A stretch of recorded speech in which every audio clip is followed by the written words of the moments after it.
In this video, we're going to be working on the learning target for lesson 1.4. I can find perimeters and areas of polygons on the coordinate plane. So in this video, I need you to turn to page 20, and we're going to do 5 through 8 in your student journal.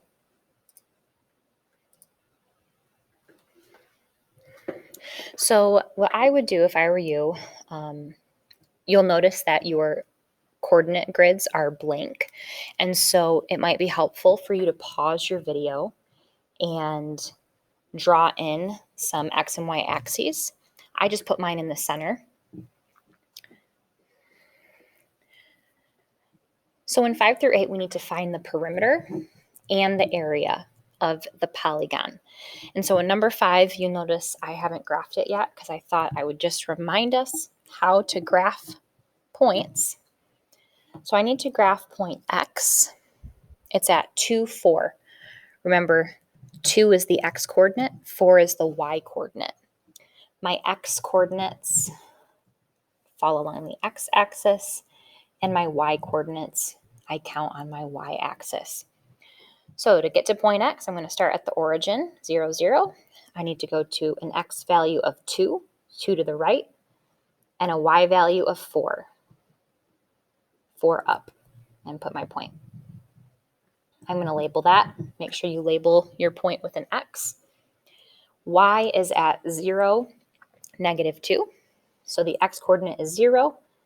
The Y coordinate is negative 2. So down 2. Y. Z is at 2, negative 2. Then I'm just going to connect them with straight lines. Since there are 3 points, we've just drawn a triangle. So the first thing we're going to do is find the perimeter of this triangle. And so remember, with perimeter, it's the distance around the triangle. I'm going to need a little bit of extra space for my work. Feel free to write this down in a separate sheet of paper or find some other empty space somewhere. But to find the perimeter, I like to make my life easy, and I like to count as many distances as I can. So any length or any side in my polygon that's horizontal or vertical, I can just count that length. So I'm going to count YZ. The length of YZ is 2 units long. I can count the length XZ. The length XZ is 1, 2, 3, 4, 5, 6 units long. And now, unfortunately, side XY is diagonal. So I'm not able to just count that. This is where the distance formula will be needed, because if I can't count a distance, I'm going to have to use the coordinates and use the distance formula to find it. So the length XY I can find by using the distance formula. So remember, you don't have to memorize this, but our distance formula tells us that I'm going to take the square root of x2 minus x1 squared plus y2 minus y1 squared.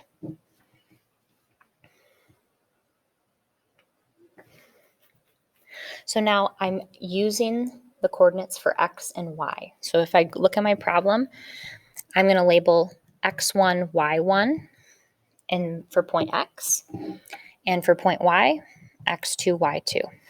And now I'm going to take these x and y values and substitute them into my distance formula.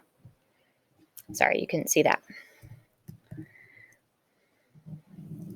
So x2 minus x1, x2 is 0, minus x1 is 2. y2 is negative 2, minus y1 is 4. And remember, I like to break it down into steps. So 0 minus 2 is negative 2. Negative 2 minus 4 is negative 6. If you're going to type this in your calculator, do not forget to put the negative numbers in parentheses, because when you square negative numbers, you get positive numbers. Negative 2 squared is 4, and 6 squared is 36.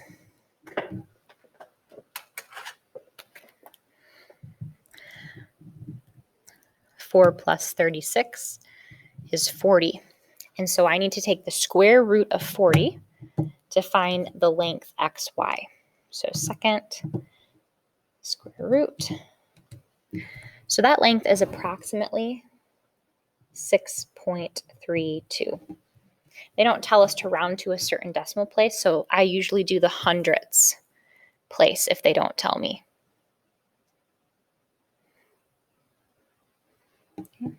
So I have all the lengths of the sides of my triangle.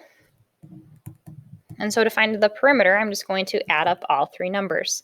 So the perimeter of my triangle is 2 plus 6 plus 6.32, which is approximately 14.32 units.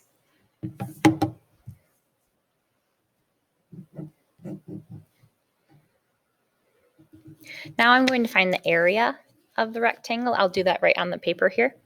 So for area, remember I need my area formula of a triangle.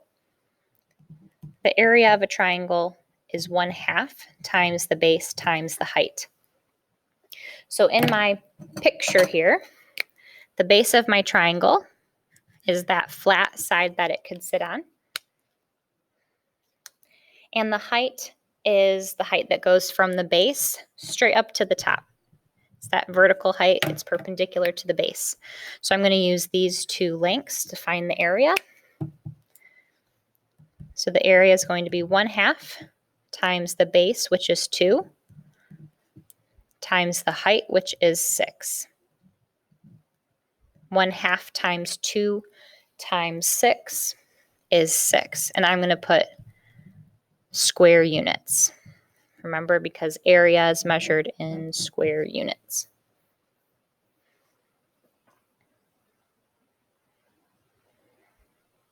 We're going to go ahead and skip number 6 for time.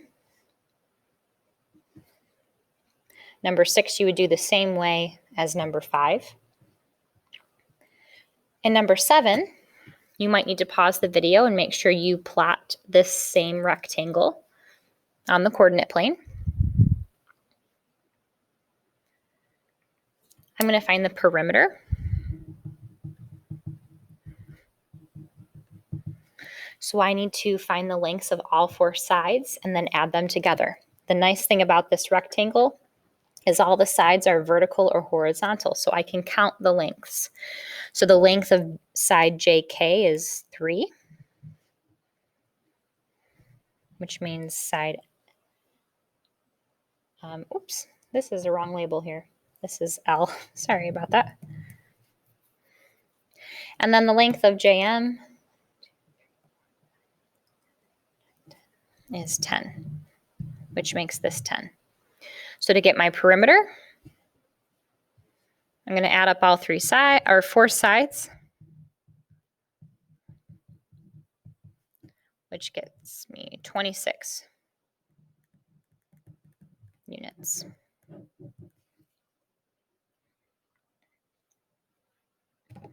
Now to find the area,